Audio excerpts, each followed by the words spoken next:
ವೀಕ್ಷಕರೇ, ನಾನು ಸೋಪ್ ಫ್ಯಾಕ್ಟ್ರಿಯ ಬಗ್ಗೆ ಹೇಳ್ತಿದ್ದೆ. ಸೋಪ್ ಫ್ಯಾಕ್ಟ್ರಿಯ ಒಂದು ವಿಚಾರ ಏನಂದರೆ, ಮೈಸೂರು ಮಹಾರಾಜರು ಪ್ರಾರಂಭ ಮಾಡಿದ್ದು, ಬ್ರಿಟಿಷರು ಅದಕ್ಕೆ ಒಂದಷ್ಟು ಟೆಕ್ನಿಕಲ್ ಸಲಹೆಗಳನ್ನ ಕೊಟ್ಟರು. ಅವೆಲ್ಲ ಮಾಡಿ ಒಂದು ಮೈಸೂರಿನ ಸ್ಯಾಂಡಲ್ ಸೋಪ್ ಅಂದರೆ ಇವತ್ತು ಜಗದ್ವಿಖ್ಯಾತ. ಅದರ ಲೋಗೋ ಏನಿದೆ ಅದು ಸಾವಿರಾರು ಕೋಟಿಗೆ ಹೋಗುತ್ತೆ. ಮತ್ತು ಆ ಓಲ್ಡಲ್ಲಿ ನಿಮ್ದು ಅದೇನೋ ಒಂದು ನಿಯೋಗ್ರಾಮೋ ಜಿಯೋಗ್ರಾಮೋ ಒಂದು ಆ ಇದರಲ್ಲಿ ಪಟ್ಟಿಯಲ್ಲಿ ಬಂದಿರೋಂಥದ್ದು. ಇವತ್ತು ನಾವು ಯಾಕೆ ಇದನ್ನು ನಾನು ಇಷ್ಟು ಪಕ್ಕವಾಗಿ ಹೇಳ್ತೀನಿ ಅಂದರೆ, ಇನ್ನೇನು 100 ವರ್ಷದಕ್ಕೆ ಕಾಲಿಡಬೇಕು ಅನ್ನುವಾಗ ಹಲವಾರು ರಾಜಕಾರಣಿಗಳು ಮತ್ತು ಪ್ರೈವೇಟ್ ಇಂಡಸ್ಟ್ರಿಯವರು ಅದನ್ನು ಕತ್ತು ಹಿಚ್ಚಕ್ಲಿಕ್ಕೆ ರೆಡಿಯಾಗಿದ್ದರು. ಆಮೇಲೆ ತಮ್ಮ ಹಸ್ತಾಂತರಕ್ಕೆ ತಗೋಬೇಕು ಅಂತ ಹೇಳೋಂಥದ್ರಲ್ಲೂ ಇದ್ದರು. ಕಾರ್ಮಿಕರು ಎಷ್ಟು ಕಷ್ಟಪಟ್ಟು ಅದನ್ನು ಉಳಿಸಿದ್ರು ಅಂತೇಳಿದರೆ, BIFRಗೆ ಹೋಗಿ ಪುನಃ ರೀಕನ್ಸ್ಟ್ರಕ್ಷನ್ ಮಾಡಿದಾಗ ನಾವು ಒಂದಷ್ಟು ತಿಂಗಳು ಸಂಬಳ ಬಿಟ್ಕೊಡ್ತೀವಿ, ನಾವು ಒಂದಷ್ಟು ತ್ಯಾಗ ಮಾಡ್ತೀವಿ, ಈ ಫ್ಯಾಕ್ಟ್ರಿ ಉಳಿಬೇಕು ಅಂತ ಹೋರಾಟ ಮಾಡಿದ್ರು. ಅದು ಯಾರಾದರೂ ಕಾರ್ಮಿಕರಿಗೆ ಬಿಟ್ಟು, ಅಲ್ಲಿ ಕೆಲಸ ಮಾಡಿದವ್ರಿಗೆ ಬಿಟ್ಟು ಬೇರೆ ಯಾರಿಗಾದ್ರೂ ಗೊತ್ತಾ? ಬೇರೆ ಎಲ್ಲರೂ ಗಾಸಿಪ್ ಮಾಡ್ತಾರೆ, ಗೇಟಲ್ಲಿ ರೆಡ್ ಫ್ಲ್ಯಾಗ್ ಹಾಕಿದರೆ ಆ ಫ್ಯಾಕ್ಟ್ರಿ ವರ್ಕರ್ಸ್ಗಳೇ ಮುಚ್ಚಿಬಿಟ್ರಿ ಅಂತ. ಅದಕ್ಕೆ ಸರಿಯಾಗಿ IAS KS ಅವರು ಇವರು ಇರ್ತಾರೆ, ಮತ್ತು ಮಾಧ್ಯಮಗಳು ಸಹ ಕಾರ್ಮಿಕರ ಹೋರಾಟದಿಂದ ಸೋಪ್ ಫ್ಯಾಕ್ಟ್ರಿ ಮುಚ್ಚಿತು ಅಂತಾರೆ. ಅಲ್ಲ, ಅವರ ತ್ಯಾಗ ಬಲಿದಾನದಿಂದ ಇವತ್ತು ಸೋಪ್ ಫ್ಯಾಕ್ಟ್ರಿ ಉಳಿತು. ಕೊನೆಗೆ 100 ವರ್ಷಗಳನ್ನ ದಾಟಿಸ್ದು. ಇವತ್ತು ಅದು antique factory, you cannot close it. ಇವತ್ತು ಅದರದ್ದು ಎಣ್ಣೆ ಬರ್ತದೆ, ಗಂಧದ ಎಣ್ಣೆ. ಮೊದಲು ಇದರಲ್ಲಿ ಶಿವಮೊಗ್ಗದಲ್ಲಿ ಅದಕ್ಕೊಂದು ವಾಸ್ತವ್ಯ ಇತ್ತು, ಅಲ್ಲಿ ಫ್ಯಾಕ್ಟ್ರಿ ಇತ್ತು, ಒಂದು ಯೂನಿಟ್ಟು. ಅಲ್ಲಿ ಅದು ಗಂಧದ ಎಣ್ಣೆ, ಬರೀ ಇಷ್ಟು ಪ್ಯೂರ್ ಗಂಧದ ಎಣ್ಣೆ ನಿಮಗೆ ಎಲ್ಲರೂ ಹುಡ್ಕೊಂಡು ಹೋಗ್ಬೇಕಂದ್ರೆ ಅದನ್ನ KSNDLಲ್ಲೇ ನೀವು ತೆಗಿಬೇಕು. ಮತ್ತು ಇನ್ನೂ ಅದರದ್ದು ಇನ್ನೊಂದು ಫ್ಯಾಕ್ಟ್ರಿ, ಆ ಬ್ರ್ಯಾಂಚ್ ಒಂದು ಮೈಸೂರಿನಲ್ಲಿದೆ, ಅಗರಬತ್ತಿಗಳನ್ನ ಇವೆಲ್ಲ ಮಾಡೋವಂಥದ್ದು. ಅವೆಲ್ಲ ಅಲ್ಲೇ ಆಗುತ್ತಿದ್ದಂಥದ್ದು. ಸೋಪ್ ಮಾತ್ರ ಬೆಂಗಳೂರಿನಲ್ಲೇ ಸೋಪ್ ಫ್ಯಾಕ್ಟ್ರಿ, ಅದಕ್ಕೊಂದೇ ನಿಕ್ ನೇಮ್ ಸೋಪ್ ಫ್ಯಾಕ್ಟ್ರಿ ಅಂತಲೇ ಹೇಳ್ತಿದ್ರು. ಇವತ್ತು ನೀವು ಅಲ್ಸೂರ್ದು ಮುಂದೆ ಹೋದರೆ ಟಿನ್ ಫ್ಯಾಕ್ಟ್ರಿ ಅಂತ ಹೇಳಲ್ವಾ, ಹಾಗೇ ಸೋಪ್ ಫ್ಯಾಕ್ಟ್ರಿ ಅಂತಿದ್ರು. ಬರ್ತಾ ಬರ್ತಾ ಟೆಕ್ನಾಲಜಿ ಚೇಂಜ್ ಆಯ್ತಾ, 100 ವರ್ಷ ದಾಟಿದ ಮೇಲೆ ಅದು ಆ್ಯಂಟಿಕ್ ಅಂತ ಒಂದು ಇದಕ್ಕೆ ಹೋದ್ಮೇಲೆ ಅದನ್ನ ನೀವು ಯಾವುದೇ ಕಾರಣಕ್ಕೂ ಮುಚ್ಚೋಕ್ಕಾಗಲ್ಲ. ಸೇಲ್ಸು ಚೆನ್ನಾಗಿ ಬಂತು, ಜನನು ಹಾಗೆ ಕೆಲಸ ಮಾಡಿದರು.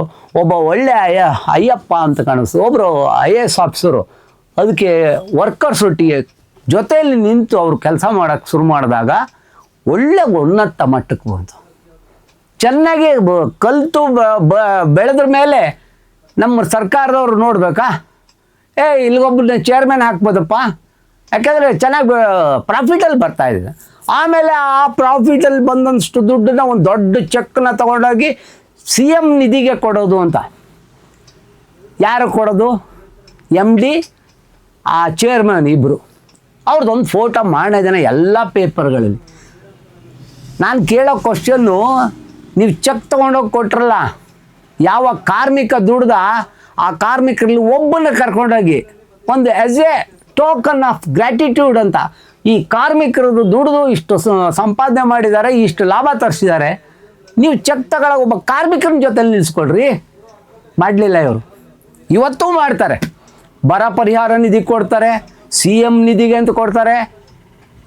ಅದರಿಂದ ಕಾರ್ಮಿಕ ದುಡಿತಾನೆ, ಆ ಹೆಸರನ್ನ ಬೇರೆಯವ್ರು ತಗೋತಾರೆ. ಇಲ್ಲಿ ಸೋಪ್ ಫ್ಯಾಕ್ಟ್ರಿದು ಅದೇ ಆಗಿರೋದು. ಆದರೆ ಒಂದು ಅದೃಷ್ಟ ಏನಂತ ಹೇಳಿದರೆ, ಇವತ್ತು ಸೋಪ್ ಫ್ಯಾಕ್ಟ್ರಿನ ಅವರು ಮುಚ್ಚಲಿಕ್ಕಾಗೋದಿಲ್ಲ, ಯಾವುದೇ ಕಾರಣಕ್ಕೂ ಮುಚ್ಚಲಿಕ್ಕಾಗೋದಿಲ್ಲ, ಎಲ್ಲಿ ಸ್ಥಳಾಂತರನೂ ಮಾಡಲಿಕ್ಕಾಗಿಲ್ಲ. ಟೆಕ್ನಾಲಜಿ ಸ್ವಲ್ಪ ಚೇಂಜ್ ಆಗಿದೆ. ಈಗ ಫ್ಯಾಟಿ ಆ್ಯಸಿಡ್ಡು ಮತ್ತು ಬೇರೆ ಬೇರೆ ನೂಡಲ್ಸ್ ಟೈಪಲ್ಲಿ ಸೋಪ್ ಮ್ಯಾನುಫ್ಯಾಕ್ಚರ್ ಮಾಡೋ ರೀತಿಯಲ್ಲಿ ಬಂದಿದೆ. ಇವರು ಯಾವ ಥರದಲ್ಲಿ ಅದನ್ನು ಮುಂದುವರ್ಸ್ಕೊಂಡು ಅಲ್ಲಿ ಹೆಂಗೆ ಭ್ರಷ್ಟಾಚಾರ ಮಾಡೋದು ಅಂತ ಯೋಚನೆ ಮಾಡಿ. ಯಾಕೆಂದರೆ ನಿಮಗೆ ಟೆಂಡರ್ ಕರೀತಾರಲ್ಲ, ಫ್ಯಾಟಿ ಆ್ಯಸಿಡ್ದು, ಆ ನೂಡಲ್ಸ್ದು, ಆಮೇಲೆ ಅಗರಬತ್ತಿಯನ್ನು ಹೊರಗಡೆ ಮಾಡಿಸ್ಬಿಟ್ಟು ಅದಕ್ಕೊಂದು ಲೇಬಲ್ ಇವ್ರದ್ದು ಹಾಕ್ಕೊಂಡು ಇದು ಮಾಡೋದು. ನಮ್ಮ ಸನ್ಮಾನ್ಯ ಶ್ರೀ ಅದು ಇವರೊಬ್ಬರು ಚನ್ನಗಿರಿ MLA ಅವರಿದ್ದರು. ಪಾಪ ಎಷ್ಟು ಕ್ಲೀನ್ ಹಸ್ತ ಅಂದರೆ, ಅವರ ನೆಂಟರನ್ನೆಲ್ಲೋ ಇಟ್ಕೊಂಡು ಡೀಲ್ ಮಾಡಿದ್ರು. ಅವ್ರದ್ದು BJPಯ ಸರ್ಕಾರ ಇದ್ದಾಗಲೇ ರೆಡ್ ಹ್ಯಾಂಡಾಗಿ ಲೋಕಾಯುಕ್ತದಲ್ಲೋ ಎಲ್ಲೋ ಸಿಗಾಕೊಂಡ್ರು. ಅವಾಗ ಆ್ಯಂಟಿ ಕರಪ್ಷನ್ ಬ್ಯೂರೋ ಅಂತನೋ ಏನೋ ಇತ್ತು, ACB. ಜಗಜ್ಜಾಹೀರಾತಾಯ್ತು. ಏನಾದರೂ ಇವ್ರಿಗೆ ಸ್ವಲ್ಪನಾದರೂ ಏನಾದರೂ ಇದ್ದಿದ್ದರೆ, ಹೌದು ನಾನು ಇಂಥದ್ರಲ್ಲಿ ತಗೊಂಡಿದ್ದೆ, ಇದು ಮಾಡಿದ್ದೆ ಅಂತ ಹೇಳೋಂಥ ಇದಿತ್ತ. ಕಾನೂನಿನ ಇದರಲ್ಲಿ ಅವ್ರು ಹೊರಗಡೆ ಬರ್ತಾರೆ, ನನಗೂ ಗೊತ್ತು. ಇವತ್ತು ಯಾವುದಾದ್ರು ಟೆಕ್ನಿಕಲ್ ಪಾಯಿಂಟಲ್ಲಿ ಹೊರಗಡೆ ಬರ್ಬೋದು. ನೋಡಿ, ಸೋಪ್ ಫ್ಯಾಕ್ಟ್ರಿ ಇದೆಯಲ್ಲ, ಇವತ್ತು ನಾನೇ ಹಲವಾರು ರಾಜ್ಯಗಳಿಗೆ ನಾನು ಕಾರ್ಮಿಕ ಸಂಘಟನೆಗಳಿಗಿರ್ಬೋದು, ವಕೀಲರ ಪರಿಷತ್ತಿನ ಕಾನ್ಫರೆನ್ಸ್ಗಳಿಗಿರ್ಬೋದು, ಇನ್ಯಾವುದೋ ಒಂದಕ್ಕೆ ಹೋಗ್ಬೇಕಾದ್ರೆ ನಾನು ಕರ್ನಾಟಕದಿಂದ ಬಂದಿದ್ದೀನಿ ಅಂತ ಅಲ್ಲಿ ಅವ್ರನ್ನ ಇಂಟ್ರೊಡ್ಯೂಸ್ ಮಾಡ್ಕೊಳ್ಳಾಗ ದೊಡ್ಡ ದೊಡ್ಡ ವ್ಯಕ್ತಿಗಳನ್ನ ನಾನು VIP ಮಾತಾಡಿಸ್ಬೇಕಾದ್ರೆ ನಮ್ಮ ಸೋಪ್ ಫ್ಯಾಕ್ಟ್ರಿಯ ಒಂದು ಗಿಫ್ಟ್ ಪ್ಯಾಕ್ಗಳಿದೆ, ತಾವು ನೋಡಿರ್ಬೋದು. 3 ಸೋಪಿಂದು, 6 ಸೋಪಿಂದು, 12 ಸೋಪಿನ ಬಾಕ್ಸ್ಗಳು. ನಾನು ಅದನ್ನು ತೊಗೊಂಡು ಹೋಗ್ತೀನಿ, ಅವರಿಗೆ ಕೊಟ್ಟು ಇದು ಕರ್ನಾಟಕದ್ದು ಸ್ಯಾಂಡಲ್ದು ಸೋಪದು ಅಂತ ಹೇಳಿದರೆ ಅವರು ಹೇಗೆ ಆಶ್ಚರ್ಯಪಟ್ಟು ನೋಡ್ತಾರೆ ಅಂತ ಹೇಳಿದರೆ, they will take it is very ಪ್ರೈಡಲ್ಲಿ. ಇವತ್ತು ಕರ್ನಾಟಕದ ಸಿಲ್ಕು, ಕರ್ನಾಟಕದ ಸೋಪ್ ಫ್ಯಾಕ್ಟ್, ಹಾಗೆಯೇ ಕರ್ನಾಟಕದ ಕೆಲವೊಂದು ಉಪಕರಣಗಳನ್ನ ನ್ಯಾಷನಲ್ ಲೆವೆಲಲ್ಲಿ, ಇಂಟರ್ನ್ಯಾಷನಲ್ ಲೆವೆಲ್ಲಿ ದೊಡ್ಡ ಮಟ್ಟದಲ್ಲಿ ಅದನ್ನ ನೋಡ್ತಾರೆ. ಇವತ್ತೇನಾದರೂ ನೀವು ಮನೇಲಿ ಸ್ಯಾಂಡಲ್ ಸೋಪ್ ಹಾಕ್ಕೊಂಡ್ರೆ ಸ್ವಲ್ಪ ಕ್ವಾಲಿಟಿ ಕಡಿಮೆ ಆಗಿರ್ಬೋದು, ನಾನು ಅದನ್ನು ಒಪ್ಕೊಳ್ತೀನಿ. ಯಾಕೆಂದರೆ ಬರ್ತಾ ಬರ್ತಾ ಅದನ್ನ ಟೆಕ್ನಾಲಜಿನ ನಾವು ಅಪ್ಡೇಟ್ ಮಾಡಲಿಲ್ಲ, ಬೇರೆಯವರೊಟ್ಟಿಗೆ ಕಾಂಪಿಟೇಷನ್ ಮಾಡಲಿಕ್ಕೆ ಹೋಗಿ ಆ ಒರಿಜಿನಲ್ ಕ್ವಾಲಿಟಿಯನ್ನು ಸ್ವಲ್ಪ ಕೆಡಿಸ್ಕೊಂಡಿದ್ದೀವೋ ಏನೋ, ಅವೆಲ್ಲವೂ ಸಹ ಬರಬಹುದು. ಆದರೆ ಇವತ್ತು ನೀವೇನಾದರೂ ಸ್ನಾನ ಮಾಡುವಾಗ ಮೈಸೂರು ಸ್ಯಾಂಡಲ್ ಸೋಪ್ ಹಾಕ್ಕೊಳ್ಳೋದಿದ್ದರೆ ಅದ್ರ ಹಿಂದೆ ಸಾವಿರಾರು ಕಾರ್ಮಿಕರ ಪರಿಶ್ರಮ ಇದೆ ಅಂತ ಹೇಳೋದನ್ನು ನೆನಪಿಟ್ಟುಕೊಳ್ಳಿ. ಒಂದು ಜೋಕ್ಗೆ ಹೇಳ್ತಾರೆ ಕೆಲವೊಂದು ಕಡೆ, KSIC ಇದು ನಮ್ಮ ಸಿಲ್ಕ್ ಸ್ಯಾರಿ ಹಾಕ್ಕೊಂಡು ಹೋದಾಗ ನಮ್ಮ ಭಾಳ ಜನ ಹೇಳ್ತಾರೆ, ಎಷ್ಟು ಆ ರೇಷ್ಮೆ ಹುಳ ಕೊಂದುಬಿಟ್ಟು ನೀನು ಇಂಥ ಸೀರೆ ಹಾಕ್ಕೊಂಡಿದ್ದೀವೋ ಅಂತ ಆ ಹೆಣ್ಮಕ್ಳಿಗೆ ತಮಾಷೆಯಾಗಿ ಹೇಳ್ತಿರ್ತಾರೆ. ಆದರೆ ಆ ಸಿಲ್ಕ್ ಸೀರೆಗಿರುವಂತಹ ಒಂದು ಮಾನ್ಯತೆ ಬೇರೆ ಯಾವುದೂ ಆಗಲ್ಲ. ಇವನ್ ಚೈನಾದವ್ರದ್ದು ಸಿಲ್ಕ್ ಬಂದರೂ ಸಹ ಅದನ್ನೇನು ಮಾಡೋಕ್ಕಾಗಲ್ಲ. ಹಾಗೇನೆ ಮೈಸೂರು ಸ್ಯಾಂಡಲ್ ಇದೆಯಲ್ಲ, ನಮ್ಮೊಟ್ಟಿಗೆ ಕಾಂಪೀಟ್ ಮಾಡಿದವ್ರು ಯಾರು? ಕೇರಳದ್ದು ಸ್ಯಾಂಡಲ್ ಸೋಪ್ ಅವರು. ಸೇಮ್ ಲೋಗೋ, ಸೇಮ್ ಸ್ಟೈಲೆಲ್ಲ ಹಾಕಿ ಮಾಡೋರು, ಆಗಲಿಲ್ಲ ಅವ್ರಿಗೆ. ಇವತ್ತು ಅದಕ್ಕೆ ಮೈಸೂರು ಸ್ಯಾಂಡ್ಲಿಗೆ ಇರುವಂಥ ಇದು ಅದನ್ನು ಉಳಿಸಿದ್ರಲ್ಲ, ಅವ್ರಿಗೆ ಹ್ಯಾಟ್ಸ್ ಆಫ್ ಹೇಳಬೇಕು. ಒಂದು ಸಮಯದಲ್ಲಿ ತಮ್ಮ DAನ ಬಿಟ್ಕೊಟ್ರು, ತಾವು ಏನೇನೋ ಖರ್ಚು ವೆಚ್ಚನ ಮ್ಯಾನೇಜ್ಮೆಂಟಿಂದ ತಗೊಳ್ತಿದ್ರು, ಅದನ್ನೆಲ್ಲನೂ ಸ್ವಲ್ಪ ತ್ಯಜಿಸಿ ಇಲ್ಲ ಈ ಫ್ಯಾಕ್ಟ್ರಿ ಉಳಿಬೇಕು ಅಂತ ಮಾಡೋರು. ಅವ್ರುಗಳೆಲ್ಲರೂ ಸಹ ಇವತ್ತು ಆ ಫ್ಯಾಕ್ಟ್ರಿಲಿ ಕೆಲಸ ಮಾಡ್ದೇ ಇರ್ಬೋದು, ಆದರೆ ಅವರ ತ್ಯಾಗ ಇದೆಯಲ್ಲ, ಇವತ್ತು ನಾವು ಆ ಸೋಪ್ನ ನಾವು ಮೈಯಲ್ಲಿ ಹಾಕ್ಕೋತಾ ಇದ್ದೀವಿ, ಸ್ಯಾಂಡಲ್ ಸೋಪಿನ ಪೌಡ್ರನ್ನ ಹಾಕ್ಕೋತಿದ್ದೀವಿ, ಆ ಸೆಂಟನ್ನು ಉಪಯೋಗಿಸ್ತಿದ್ದೀವಿ, ಇನ್ನೂ ಹಲವಾರು ಇತರ ಪ್ರಾಡಕ್ಟ್ ಬರ್ತವೆ. ಎಲ್ಲವೂ ಸಹ ಸರಿ ಇದೆ ಅಂತಲೂ ನಾನು ಹೇಳೋದಿಲ್ಲ. ನಾವೀಗ ಹಸ್ತ ತೋರಿಸಿದಾಗ ಒಂದೊಂದು ಬೆರಳು ಒಂದೊಂದು ಅಳತೆಯಲ್ಲಿದೆ. ಅಲ್ಲೂ ಒಂದಷ್ಟು ಜನ ಕಳ್ಳಕಾಕರಿದ್ರು, ತಾವು ನೋಡಿರ್ಬೋದು. ಭಾಳ ಕಡೆ ಈ ಮಾಡಾಳು ವಿರೂಪಾಕ್ಷಪ್ಪಂದಕ್ಕಿಂತ ಹಿಂದೆ 10-15 ವರ್ಷಗಳ ಹಿಂದೆ ಸೋಪ್ ಫ್ಯಾಕ್ಟ್ರಿಯ ಅಕೌಂಟೆಂಟ್ ಇದ್ದವರು, ಮತ್ತು ಒಬ್ಬರು ಮ್ಯಾನೇಜರು, ಮತ್ತು ಸ್ಟೋರ್ ಕೀಪರೇನು ಲೋಕಾಯುಕ್ತ ರೈಡ್ ಆದರೆ ಆ ಜಯಲಲಿತಾ ಅವ್ರ ಹತ್ರನೂ ಇರಲಿಲ್ಲ, ಅದಕ್ಕಿಂತ ಹೆಚ್ಚಿನ ಚಿನ್ನಾಭರಣಗಳಿದ್ದವು, ಕೆ ಜಿ ಗಟ್ಟಲೆ ರೌಕೆಗಳಿದ್ದವು, ಸಿಲ್ಕ್ ಸೀರೆಗಳಿದ್ದವು. ಅಂದರೆ ಅರ್ಥ ಮಾಡ್ಕೊಳ್ಳಿ ಅಲ್ಲಿ ಹೇಗೆ ಸಪ್ಲೈಯರ್ಸ್ಗಳು ಇವ್ರಿಗೆ ಎಷ್ಟು ಕಮಿಷನ್ ಕೊಡ್ತಿದ್ರು, ಹೆಂಗೆ ತಿಂದು ತೇಗಿದ್ರು ಅಂತ.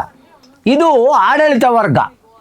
ಆದರೆ ದುಡಿಯೋ ವರ್ಗ ದುಡಿತಾನೇ ಇದ್ದು, ಲೋಕಾಯುಕ್ತ ರೈಡ್ ಆದಾಗಲೇ ಗೊತ್ತಾಗಿದ್ದು, ನಮ್ಮ ಅಕೌಂಟೆಂಟ್ ಇಷ್ಟು ದುಡ್ಡು ಮಾಡವನೇ ಅಂತ. ಯಾರಿಂದ ಮಾಡ್ದ ಹೇಳಿ? ಟೆಂಡರ್ ಕರೆದವನ ಹತ್ರ, ಟೆಂಡರು ಇವನ ಹತ್ರ ದುಡ್ಡು ಮಾಡಿದ್ರು. ನಾನು ಇವತ್ತು ಹೇಳ್ತೀನಿ, ಅವರ ಕಾರ್ಮಿಕರ ಪರಿಶ್ರಮ, ಅವರ ತ್ಯಾಗದಿಂದ ಇವತ್ತು ನಮ್ಮ ಕರ್ನಾಟಕ ಸೋಪ್ ಫ್ಯಾಕ್ಟ್ರಿ ಉಳಿದಿದೆ. ಅವ್ರಿಗೊಂದು ದೊಡ್ಡ ಥ್ಯಾಂಕ್ಸ್ ಹೇಳಬೇಕು ನಾವು. ಇದು ಕರ್ನಾಟಕದ ಸೋಪ್ ಫ್ಯಾಕ್ಟ್ರಿ ಇಷ್ಟೆಲ್ಲ ಬೆಳವಣಿಗೆಗಳು ಆದರೂ ಸಹ, ಏರುಪೇರುಗಳನ್ನಿದ್ದು ಸಹ, ಹೊಸದಾಗಿ ಬಂದಂಥ ಸಂತೂರ್ನ ಒಟ್ಟಿಗೆ ಇನ್ನು ನೀವು ಪಾಂಡ್ಸ್ ಅವ್ರ ಕಂಪ್ನಿ ಇನ್ನೊಂದು ಇದು ಯಾವುದೋ ಬರ್ಬೋದು, ಎಲ್ಲ ಹೊಡೆತಗಳನ್ನ ಕರ್ನಾಟಕದ ಗಂಧದ ಏನು ಫ್ಯಾಕ್ಟ್ರಿ ಸೋಪ್ ಫ್ಯಾಕ್ಟ್ರಿ ಇದೆ, ಅದನ್ನು ಯಾರೂ ಬೀಟ್ ಮಾಡೋಕ್ಕಾಗಲ್ಲ. ಇನ್ನೂ 20 ವರ್ಷ ಹೋದರೂ ಬೀಟ್ ಮಾಡೋಕ್ಕಾಗಲ್ಲ. ಅಂತಹ ಒಂದು ಟ್ರೆಡಿಷನ್ನ ಇದು ಉಳಿಸ್ಕೊಂಡು ಬಂದಿದೆ. ಇದು ಬೆಳಿಬೇಕು. ಈ ನಿಗಮ ಮಂಡಳಿಯಲ್ಲಿ ಏನು ಬರ್ತಾರಲ್ಲ ಅವ್ರ ಕಿತ್ತೆಸೀರಿ ನೀವು ಫಸ್ಟು. ಯಾಕೆ ಇದನ್ನು ಹೇಳ್ತೀನಿ, ಚೇರ್ಮನ್ ಆಗಿ ಇವತ್ತು ಒಬ್ಬರು ಚೇರ್ಮನ್ ಇದ್ದಾರೆ, ಅವ್ರಿಗೆ ಎಷ್ಟಪ್ಪ ನೀವು ದುಡ್ಡು ಕೊಡ್ತೀರಿ? ಏನು ಸವಲತ್ತುಗಳನ್ನ ಕೊಡ್ತಾ ಇದ್ದೀರಿ? ಪುಕ್ಕಟೆ ಅವರು. ಅವ್ನಿಗೇನಾದ್ರು ಟೆಕ್ನಾಲಜಿ ಇದೆಯೇನ್ರಿ? ಫ್ಯಾಕ್ಟ್ರಿ ಸೋಪ್ನ ಹೆಂಗೆ ಮಾಡೋದು, ಏನಾದರೂ ಎಷ್ಟು ನಾನು ಇದು ಹಾಕಬೇಕು ಅಂತ ಏನಾದರೂ ಒಂದು ವರ್ಡ್ ಅವನಿಗೆ ಗೊತ್ತಿದೆಯಾ? ಒಬ್ಬ MLA, ಅವನಿಗೆ ಅತೃಪ್ತ MLA, ಅವನಿಗೆ ನಾನು ಇದು ಕೊಡಲಿಕ್ಕಾಗಲಿಲ್ಲ, ಯಾವುದೋ ಸಚಿವ ಸ್ಥಾನ ಕೊಡೋಕ್ಕಾಗ್ತಾಯಿಲ್ಲ, ಅದಕ್ಕಾಗಿ ನೀನು ಒಬ್ಬ ಇಲ್ಲಿ ಬಂದು ಕೂತ್ಕೋ ಅಂತ ಕೂರಿಸಿದ್ದೀರಿ. ಅವನಿಗೆ ಖರ್ಚು ಮಾಡಿದೆ. ಈಗ ಒಂದು ತಿಂಗಳಿಗೆ 5 ಲಕ್ಷ ಅವ್ರಿಗೆ ಹೋದರೆ ನಾನು ಕೇಳೋದು 12 ಇರಲಿ 60 ಲಕ್ಷ ಒಂದು ಆನೆ ಸಾಕ್ದಂಗಲ್ವ ಹೇಳಿ? ಅವನು ಇಲ್ಲದೇ ಇದ್ದರೂ ಸಹ ಫ್ಯಾಕ್ಟ್ರಿ ನಡೀತದೆ. ಒಬ್ಬ IAS ಆಫೀಸರ್ನ ಕೈ ಕೆಳಗೆ ಅದು ಆರಾಮಾಗಿ ನಡೀತದೆ. ಕಾರ್ಮಿಕರ ಸಹಕಾರದೊಟ್ಟಿಗೆ ಚೆನ್ನಾಗಿ ನಡೀತದೆ. ಆದ್ದರಿಂದ ನಾನು ಇವತ್ತು ನನ್ನ ಒತ್ತಾಯ, ನಿಗಮ ಮಂಡಳಿಗಳಿಗೆ ಈ ರಾಜಕೀಯ ವ್ಯಕ್ತಿಗಳನ್ನ ನೀವು ಚೇರ್ಮನ್ನಾಗಿ ಯಾವುದೇ ಕಾರಣಕ್ಕೂ ಮಾಡಬೇಡಿ ಅಂತ ನನ್ನ ಒತ್ತಾಯ ಇದೆ. ವೀಕ್ಷಕರೇ, ಇವತ್ತು ನಾನು ಈಗ ಇಷ್ಟೊತ್ತು ಕರ್ನಾಟಕ ಸೋಪ್ ಫ್ಯಾಕ್ಟ್ರಿಯ ಬಗ್ಗೆ ಹೇಳಿದೆ, ನಮ್ಮ ಗಂಧದ ಸೋಪಿನ ಬಗ್ಗೆ ಹೇಳಿದೆ. ಹಾಡುಗಳು ಏನೇನು ರಾಜ್ಕುಮಾರ್ ಅವರು ಹಾಡಿರೋಂಥದ್ದು, ಈ ಗಂಧದ ನಾಡು ಚಂದದ ನಾಡು ಅಂತೆಲ್ಲ ಹೇಳಿದಂತು. ಈ ಸೋಪ್ ಫ್ಯಾಕ್ಟ್ರಿ ಈಗಿನ್ನೂ ಜೀವಂತವಾಗಿದೆ. ಆದರೆ ನತದೃಷ್ಟ ರಾಜಕಾರಣಿಗಳು IAS ಆಫೀಸರ್ಗಳ ಕೈಯಲ್ಲಿ ಸಿಕ್ಕಿ ನಲುಗಿ ಸತ್ತು ಹೋದಂತಹ ಇನ್ನೊಂದು ಫ್ಯಾಕ್ಟ್ರಿಯ ಬಗ್ಗೆ ನಾನು ಹೇಳ್ತೀನಿ. ಅದನ್ನು NGF, ತಮಗೆ NGF ಅಂತೇಳ ಹೆಸರು ಈಗ ಸ್ವಲ್ಪ ಜನಕ್ಕೆ ಮರ್ತೇ ಹೋಗ್ಬಿಟ್ಟಿದೆ. NGF ಅಂದರೆ ಏನು ಅಂತ ಹೇಳೋಂಥದ್ದು, ಅದನ್ನು ನೆಕ್ಸ್ಟ್ ನನ್ನ ಇದರಲ್ಲಿ ನಾನು ನಿಮಗೆ ಹೇಳಲಿಕ್ಕೆ ಬಯಸ್ತೀನಿ. ನಮಸ್ಕಾರ.